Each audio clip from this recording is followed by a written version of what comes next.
नमस्कार, मैं अंजना और आप देख रहे हैं बंजारा न्यूज टॉप 10। आइए बढ़ते हैं इस वक्त की बड़ी खबरों की ओर।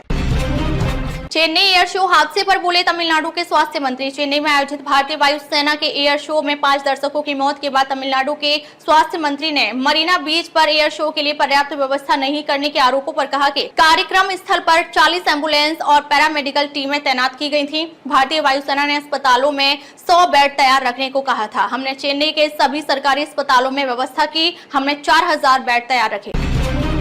डेंगू बाबा की विशाल भोज का आयोजन। मच्छरों के लिए पत्तलों में रखे गए गंदे पानी के गिलास। मध्य प्रदेश के मिनी मुंबई यानी इंदौर में डेंगू के मरीजों की संख्या बढ़ती जा रही है। इसके विरोध में कांग्रेस ने एक अनूठा आयोजन किया।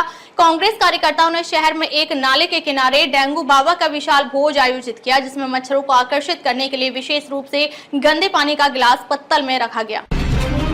रायबरेली में टला रेल हादसा। ट्रैक पर बालू देखकर लोको पायलट ने रोकी ट्रेन। रायबरेली में रविवार रात लोको पायलट की सूझबूझ से बड़ा ट्रेन हादसा टल गया। जानकारी के मुताबिक रेलवे ट्रैक पर पड़े बालू के ढेर को देखकर लोको पायलट ने पैसेंजर ट्रेन रोक दी। बताया जाता है कि सड़क निर्माण के लिए ले जा रहे बालू लदे ट्रक से बालू गिरने के कारण रेलवे ट्रैक पूरी तरह ढक गया था। लालू फैमिली को लैंड फॉर जॉब केस में बड़ी राहत। तेजस्वी, तेज प्रताप और लालू को कोर्ट से मिली जमानत। लालू परिवार को दिल्ली के राउज एवेन्यू कोर्ट से बड़ी राहत मिली है। नौकरी के बदले जमीन मामले में कोर्ट ने लालू प्रसाद यादव, तेजस्वी यादव और तेज प्रताप यादव को जमानत दे दी है। तीनों को 1-1 लाख रुपए मुचलके पर जमानत मिली है। भारत पहुंचे मालदीव के राष्ट्रपति मोइजू ने चीन के साथ रिश्तों पर बात की। मालदीव के राष्ट्रपति मोहम्मद मोइजू 4 दिवसीय दौरे पर भारत पहुंचे हैं। यह उनका पहला आधिकारिक भारत दौरा है। भारत पहुंचकर उन्होंने चीन के साथ संबंधों पर बात की है। उन्होंने कहा कि मालदीव कभी कुछ ऐसा नहीं करेगा जिससे भारत की सुरक्षा को नुकसान पहुंचे।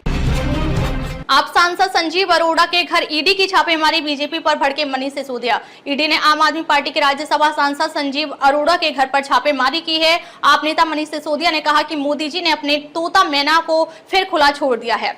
पिछले 2 सालों में ईडी ने अरविंद केजरीवाल, मनीष सिसोदिया, संजय सिंह और सत्येंद्र जैन के घरों पर भी छापेमारी की है, लेकिन कहीं भी कुछ नहीं मिला।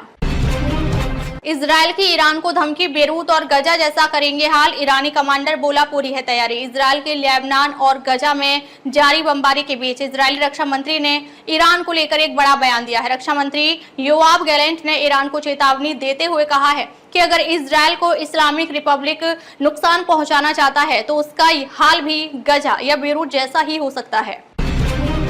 गुजरात एटीएस ने भोपाल में जब्त की 1814 करोड़ की ड्रग्स। बीजेपी सरकार पर कांग्रेस हमलावर। गुजरात एटीएस और नारकोटिक्स कंट्रोल ब्यूरो ने संयुक्त कार्रवाई करते हुए भोपाल के बाहरी इलाके में स्थित एक फैक्ट्री से 1814 करोड़ रुपए की कीमत की मेफेड्रॉन यानी एमडी ड्रग्स जब्त की और 2 लोगों को गिरफ्तार किया। इसको लेकर मध्य प्रदेश कांग्रेस ने मोहन यादव सरकार को घेर लिया है।